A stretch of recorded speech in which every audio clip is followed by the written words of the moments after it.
ministro de Salud Pública, Daniel Salinas, encabezó hoy una reunión con la Comisión Interinstitucional Asesora para el Control de Tabaco, que planteó su visión contraria a la del Poder Ejecutivo en torno al decreto que flexibilizó el empaquetado y el etiquetado de las cajas de cigarrillos. Los integrantes del equipo asesor del Ministerio de Salud Pública cuestionaron la eficacia de esta medida para combatir el contrabando y dijeron que existen mecanismos acordados para este fin sin necesidad de favorecer el negocio de las tabacaleras formales. El ministro Daniel Salinas dijo que entendió los argumentos y que se buscará seguir ese camino, pero ratificó que el decreto firmado por el presidente Lacalle Pou se mantiene en todos sus términos, ante lo cual voceros de la comisión asesora anunciaron que presentarán un recurso administrativo.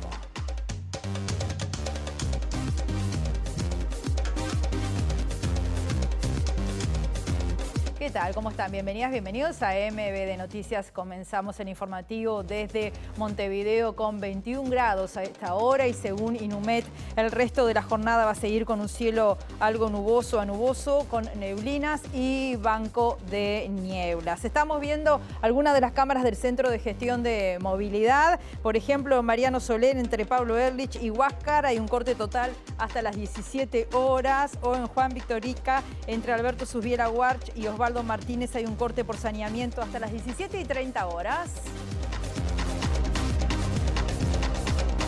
Vemos ahora otros titulares.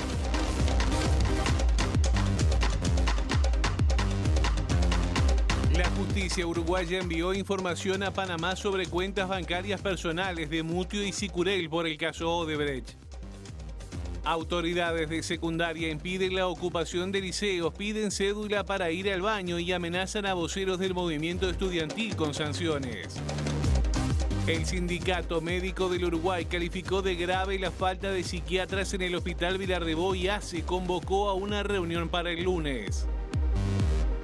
Presidente de Chile se negó a recibir las cartas credenciales del nuevo embajador israelí por asesinato de joven palestino por parte de las fuerzas ocupantes en Cisjordania.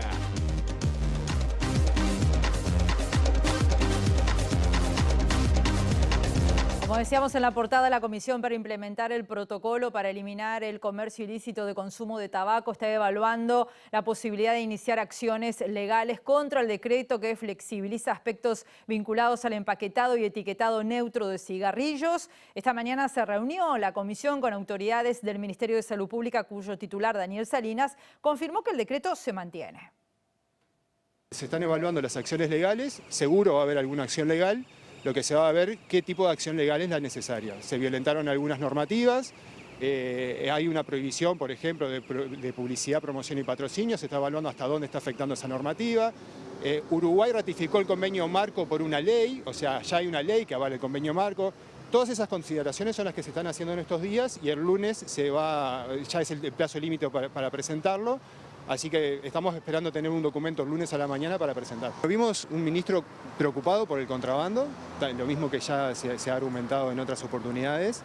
Y como nosotros le decíamos, y creo que logró entenderlo, de que para combatir el contrabando lo que tendrían que hacer es aplicar el protocolo para eliminar el comercio ilícito, que es un protocolo generado por la Organización Mundial de la Salud, que hay una comisión dentro del Programa Nacional de Control de Tabaco ya funcionando hace muchos años y con mucho pienso atrás, y que en realidad esa comisión ya tiene recomendaciones específicas para hacer. Y eso creo que el ministro logró entenderlo hoy. La solución al contrabando no va por una cajilla blanda o una cajilla dura. La preocupación de la cajilla blanda es por aumentar las ventas de la industria, no es por contrabando. El primer compromiso claro hoy, de acá, que nos vamos, es que se va a empezar a licenciar los puntos de venta. Y por otro lado también hacerlo de la trazabilidad del producto, ¿no? Que es otra de las preocupaciones que estuvo en prensa en estos días. Pero la trazabilidad del producto no es esta normativa que se propuso. La trazabilidad del producto es ponerle un código específico, como define el protocolo, o sea, no es lo que es la medida que se tomó. Agregamos que de parte de las autoridades de salud pública no hubo ningún tipo de declaración hasta el momento. Termina hoy la primera semana de la audiencia preliminar del juicio que se sigue en Panamá por la corrupción derivada de la empresa Odebrecht y que involucra a 50 personas, entre ellas 3 uruguayos. Durante la lectura de la vista fiscal se supo que la justicia uruguaya está colaborando con la panameña, remitiendo información sobre las cuentas bancarias, por ejemplo, de Maya Sicurel y de Juan Mutio. de fojas 49.12.56 a la 49.15.27. Consta la documentación impresa, la cual hace referencia a información proporcionada por los bancos, República Oriental de Uruguay, Citibank N.A., sucursal Uruguay, Banco Itaú Uruguay S.A., Gales Servicios Financieros HSBC Bank, entre paréntesis Uruguay, Banco Santander S.A., Sherstone International S.A., Banco de la Nación Argentina, Banque Heritage Uruguay S.A., Scotiabank Uruguay S.A. y Banco Bilbao Vizcaya Argentina Uruguay S.A., relacionada con Francisco Mutio Cerdeiras y Maya Sicurel Spiller. Se estima que la lectura de la vista fiscal de más de 900 páginas continuará durante unos días más la semana que viene. A continuación de los datos recibidos sobre las cuentas personales de Sicurel y Mutio, la Fiscalía se refirió al tercer uruguayo implicado. Andrés Norberto Sanguinetti Barros también fue vinculado a la presente investigación y en ese sentido, luego de diferentes diligencias realizadas el 16 de octubre de 2017, se recibieron sus descargos a través del cual sostuvo que visitó Panamá 5 veces más o menos entre el 2008 al 2013.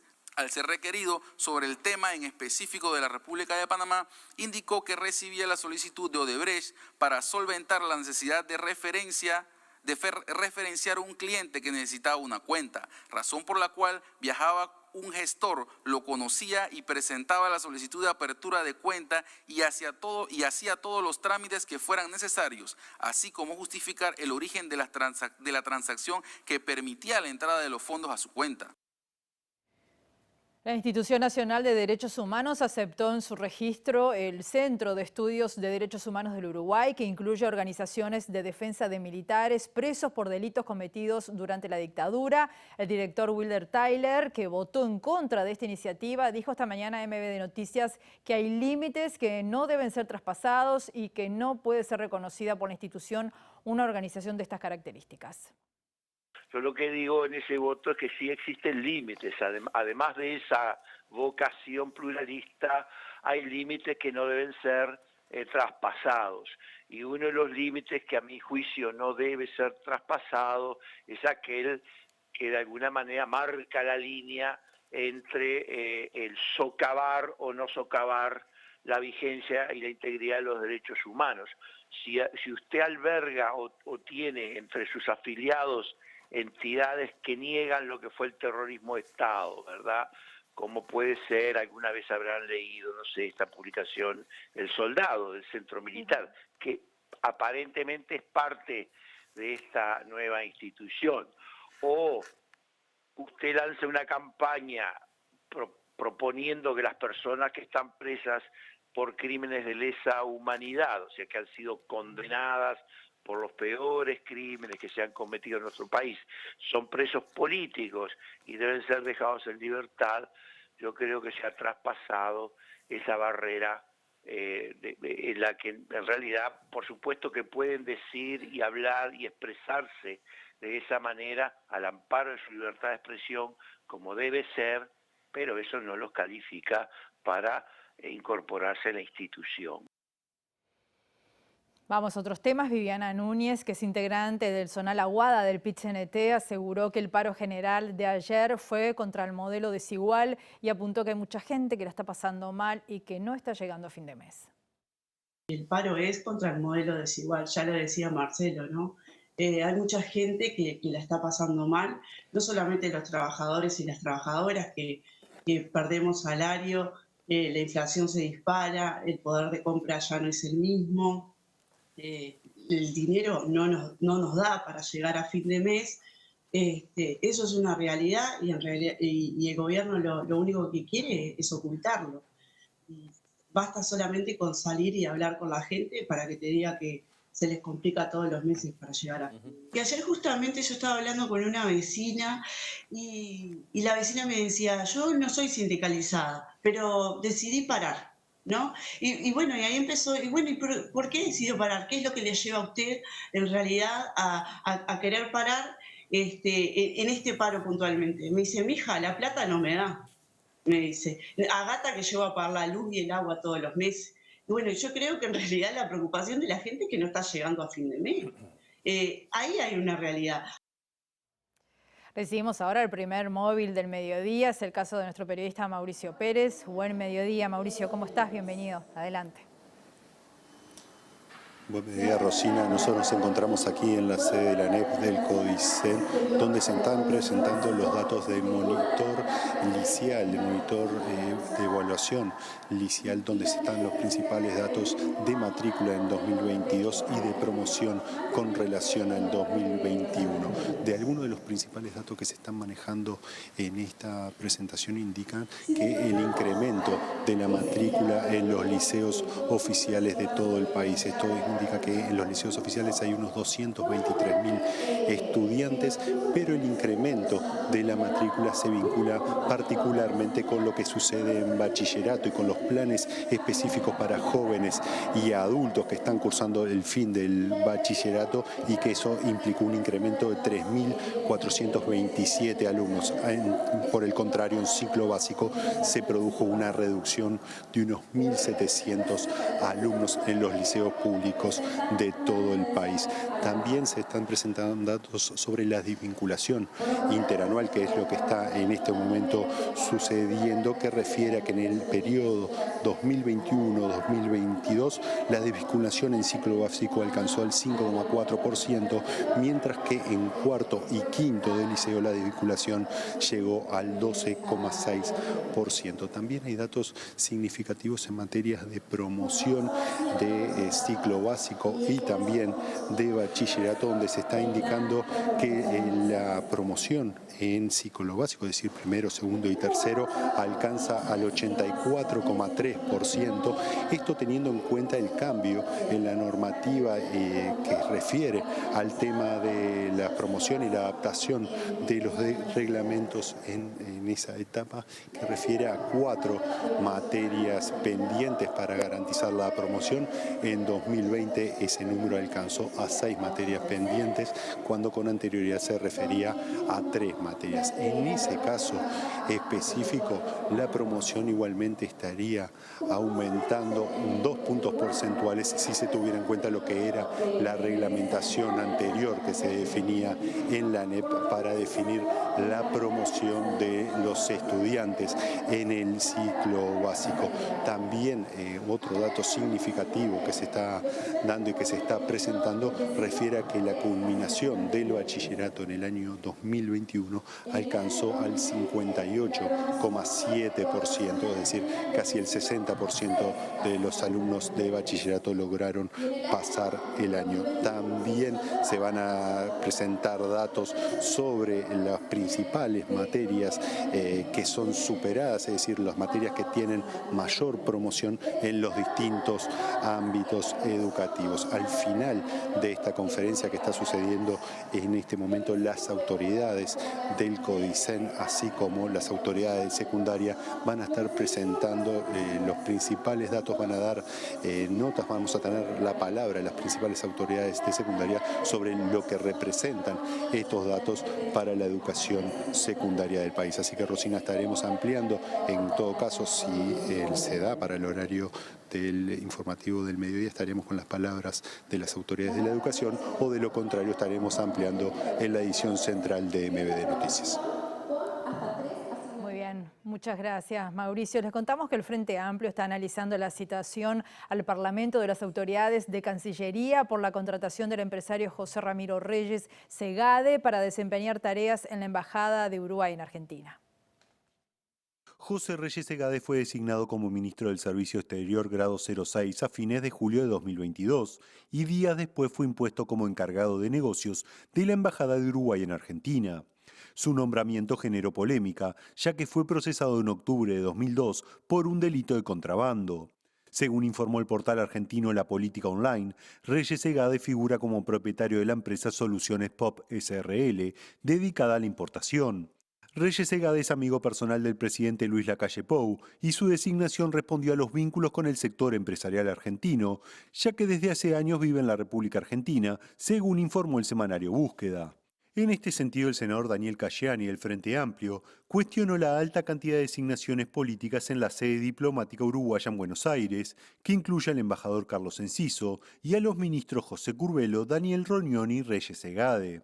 es desproporcionado, dijo Casciani. Por este motivo, el legislador anunció que el Frente Amplio convocará a las autoridades del Ministerio de Relaciones Exteriores al Parlamento para dar explicaciones sobre estos asuntos. El Sindicato Médico del Uruguay será recibido el próximo lunes por autoridades de ACE luego de la denuncia que hizo el sindicato sobre un riesgo asistencial en pacientes internados en el Hospital Vilar de Bo por la falta de psiquiatras. El secretario del Sindicato Médico, José Minarrieta, dijo que la situación es grave y que hay que solucionarla a la brevedad.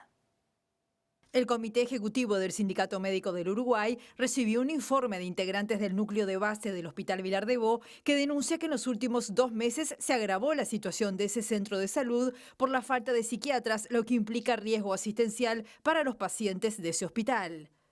En las últimas semanas se ha constatado que no hay cobertura por parte de psiquiatras de la guardia del hospital, que en definitiva atiende la guardia externa, pero a su vez también supervisa y atiende muchas veces a los más de 300 pacientes que están internados, que no se han cubierto con psiquiatras esas guardias, y ha tenido que recurrir ACE a convocar a algún médico general que vaya a resolver situaciones puntuales en el lugar, cosa que nos parece sumamente grave, que realmente estamos, entonces la caracterizamos como una situación grave y urgente, una situación de emergencia que hay que solucionar a la brevedad. Vamos a recibir el segundo móvil del mediodía, es el caso de Mariana Abreu, que está en la Ciudad Vieja, con un tema que tiene mucho que ver con peatones, con movilidad, con la ciudad. ¿Cómo estás, Mariana? Bienvenida. Buen mediodía para ti, adelante.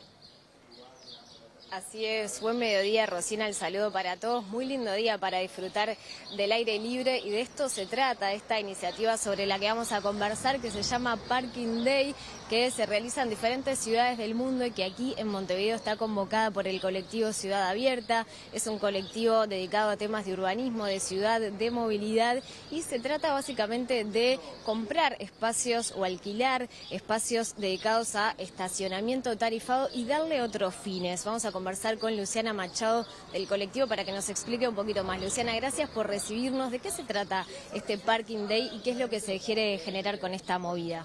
Hola, en realidad es la segunda vez que lo hacemos. El año pasado también lo hicimos en el mismo lugar. Estamos en Rincón, esquina Juncal, y la idea en realidad es replicar lo que se está haciendo desde 2005 en San Francisco. Hasta el día de hoy más de 100 ciudades lo están haciendo por 2022. Y bueno, es buscar alternativas para el uso del espacio público, ¿no? Invitar a cuestionarse a los que estamos caminando por la calle, por acá, y vean cómo el auto está ocupando todo el día un lugar que podría ser aprovechado con otros usos. Es básicamente eso, y bueno, disfrutar un poco del aire libre y buscar una democratización más justa, ¿no? Una distribución del espacio más justo para todos. ¿Consideran que se le da privilegios al auto sobre otros medios de transporte, o en relación al lugar físico que ocupan, en relación a otros fines y otras modalidades? Sí, en realidad el estacionamiento tarifado hoy en día en Ciudad Vieja ocupa un espacio de 5 canchas de fútbol.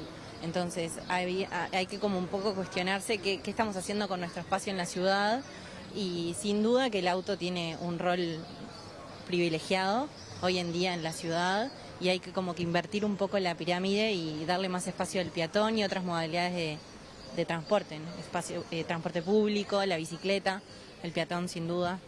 Estamos viendo aquí en imágenes de nuestro compañero Rodrigo que bueno, hay mesas, espacios también para niños, para que puedan jugar, plantas. Bueno, es en la hora del almuerzo y vino gente también que está trabajando por la zona para compartir el almuerzo y para poder tener un espacio al aire libre. Luciana, ustedes también en el marco de esta iniciativa y de la Semana de la Movilidad Sostenible presentaron una serie de propuestas a la Intendencia de Montevideo en relación al estacionamiento. ¿De qué se trata?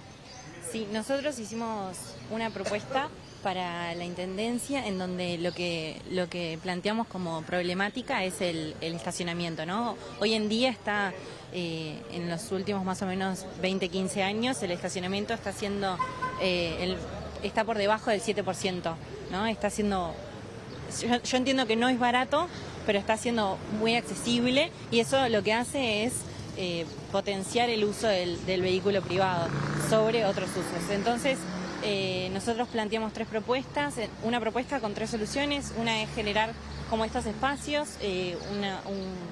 un espacio recreativo, ¿no? Con un uso con bancos, que se puede poner frente a comercios, que podemos trabajar en conjunto. Otro es cruces seguros, por ejemplo en las esquinas,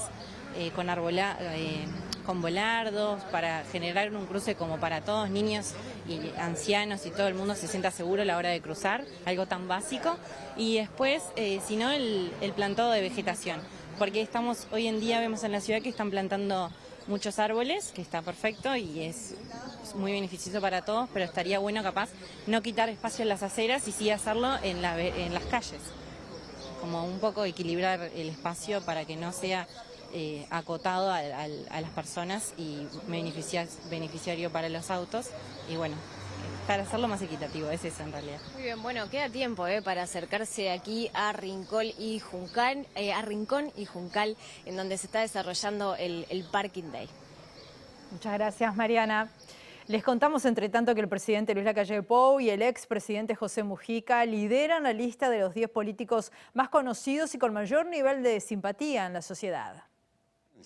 La encuesta refleja que José Mujica es el político más conocido del país con 100% de respuestas positivas, seguido por el presidente Luis Lacalle Pou, a quien 99% de los encuestados dijo conocer. Con un porcentaje de 95% aparecen 3 figuras del oficialismo: el expresidente Julio María Sanguinetti, el senador Guido Manini Ríos y el ex dirigente colorado Pedro Bordaberry. En un tercer escalón, pero por encima del 90% de respuestas positivas, se ubicaron el senador Juan Sartori, la intendenta de Montevideo Carolina Cose y el senador Danilo Astori. Cierran la tabla la vicepresidenta Beatriz Argimón y el ex canciller Ernesto Talvi, con respuestas por debajo del 90%. En cuanto a la simpatía, se mantiene el dúo ganador, pero invirtiendo lugares. El presidente Lacalle Pou lidera con 47%, seguido por Mujica con 45%. El top 5 lo completan 3 referentes de izquierda: el intendente de Canelones Yamandu Orsi, la intendenta de Montevideo Carolina Cose y el senador Danilo Astori, con cifras que rondan el 35%. Los restantes 5 son figuras del gobierno que recogen simpatías en el entorno del 30% de la población.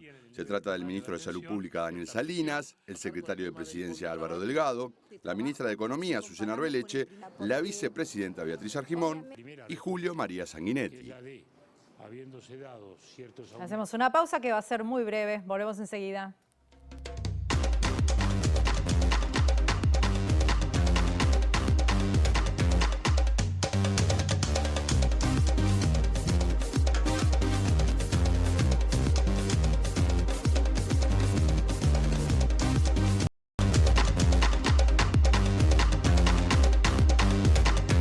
Segundo bloque de MBD Noticias. Continuamos con la información desde Montevideo con 21 grados a esta hora.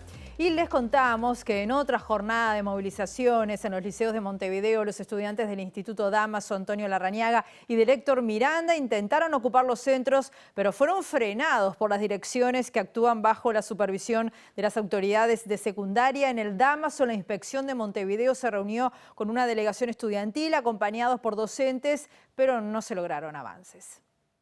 No se llega a nada, te dan vueltas y nos siguen negando ocupar, y ahora quieren sancionarnos con un CAP, que el CAP lo que hace es asesorar a dirección a cómo sancionarnos. Entonces ahora quieren penalizarnos la ocupación que es un derecho nuestro, y lo votamos todos los estudiantes en una asamblea. Desde el inicio de la jornada, la dirección del Dámaso cerró las puertas impidiendo que los estudiantes organizados ingresen al local. En la mesa de negociación se informó a los estudiantes que serán sancionados. Hay un par de profesores, pero no hay ninguno dando clases, hasta donde yo sé. Un compañero que vino a estudiar no se sabía el nombre de su profesor que le iba a dar clases y no lo dejaron entrar. No nos dieron respuestas en esta reunión que tuvimos, nos repitieron una y otra vez que ellos no saben por qué no nos están dejando ocupar, que ellos son funcionarios que acatan órdenes, pero que no saben por qué vienen esas órdenes. El gremio del Miranda, en tanto, permanece en el liceo, donde la inspección zonal advirtió que llamará al Consejo Asesor Pedagógico.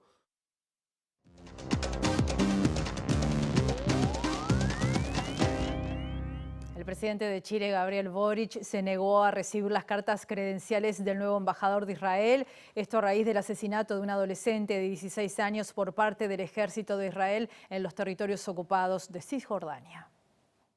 Para mí fue un incidente no muy cómodo esta mañana, pero siendo un israelí y un judío, mi pueblo ha pasado peores cosas en los últimos 4.000 años y vamos a superar este incidente de esta mañana para el bien de Chile y para el bien de Israel y de nuestras relaciones bilaterales. El presidente chileno tomó la decisión luego de recibir información sobre el asesinato del adolescente Uday Trad Salah, de casi 17 años de un tiro en la cabeza, cerca de la ciudad de Jenin, en Cisjordania. El Ministerio de Sanidad palestino informó que Salah fue atacado durante enfrentamientos con las tropas israelíes que realizaban un operativo militar que además dejó otros 3 palestinos heridos. Con más de 500.000 personas, Chile es el país con la comunidad palestina más grande fuera del mundo árabe. Previo a ser electo, Boric había condenado en reiteradas ocasiones a Israel como potencia invasora y como legislador apoyó una ley que buscaba impedir la importación de productos israelíes fabricados en territorios ocupados de Palestina. La decisión de Boric de no recibir las cartas credenciales provocó la molestia de Israel, que llamó a consultas al embajador chileno en Tel Aviv, mientras que en Santiago la Cancillería explicó que se reagendó la presentación de cartas credenciales de Israel para la segunda semana de octubre porque hoy es un día muy sensible por la muerte de un menor. En Brasil, Datafolha denunció que al menos 10 encuestadores que trabajan para la empresa fueron atacados el martes por bolsonaristas en diferentes puntos del país, mientras que casi el 70% de los brasileños temen una agresión física justamente por sus opciones políticas. Al menos 10 encuestadores de un total de 470 que trabajan para Datafolha fueron atacados en medio de una escalada de violencia por parte de militantes bolsonaristas en los estados de São Paulo, Minas Gerais, Alagoas, Maranhão, Goiás, Pará, Río Grande do Sul y Santa Catarina. La directora general de Datafolha, Luciana Chong, informó que los atacantes acusan al instituto de ser comunista y en algunos casos intentaron filmar a los entrevistadores para intimidarlos y agregó que el escenario empeoró tras los actos pro-Bolsonaro en todo el país que se realizaron el 7 de septiembre. En su discurso de ese día, el mandatario, que aparece segundo en todas las encuestas electorales de cara a la primera vuelta del 2 de octubre, habló contra la empresa encuestadora nuevamente.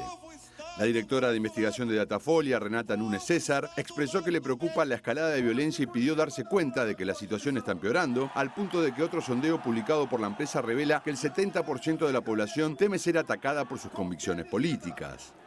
Por el clima de violencia, la Organización Internacional de Derechos Humanos Human Rights Watch hizo un llamado a los representantes de las fuerzas políticas a favor de la moderación, después de 2 casos extremos como los asesinatos del seguidor del PT Marcelo Arruda, en Foz de Iguazú, y del trabajador rural y votante de Lula Benedito Cardoso dos Santos, en Mato Grosso, ambos a manos de votantes de Bolsonaro.